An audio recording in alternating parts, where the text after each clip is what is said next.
who would talk for free.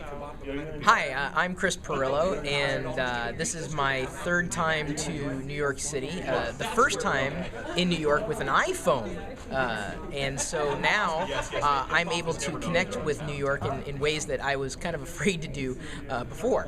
So many ways of discovering what's around me, even though I've never had a chance to explore much, because every time I come here, I'm drawn because of business. That's what I'm doing here this week with the Blog World and New Media Expo, or whatever they're calling it. And I don't mean that as a slight. It's just that I was doing blogging before blogging was a word, really, and the whole social media buzzword.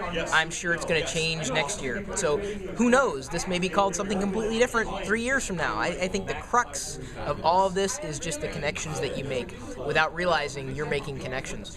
And as devices like a smartphone get better over time, and we find ways of connecting with the world around us in a pervasive capacity instead of an invasive capacity.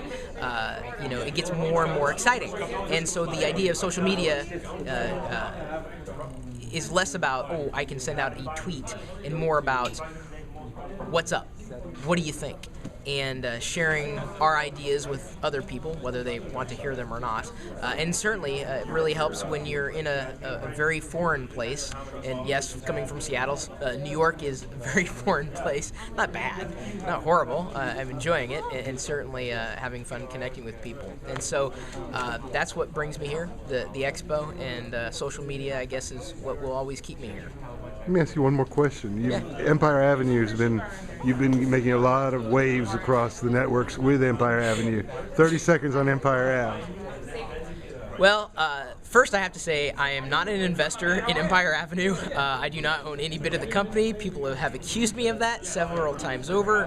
I'm just really excited about it, if only because it's engaging and has encouraged participation across my connected networks. And more than anything, it's that which everybody's been talking about for years with Twitter and Facebook and YouTube. This is kind of the pinnacle of all of that. It bridges all of these gaps and places a value, granted it's a relative value, on all of our gestures that we're making across the board. So it's new, it's adding a game mechanic to social media, and it's not buying and selling friends so much as it is accelerating connections and community, and certainly rewarding everybody along the line. And your symbol. I'm or I guess not at Pirillo. E Pirillo, Pirillo.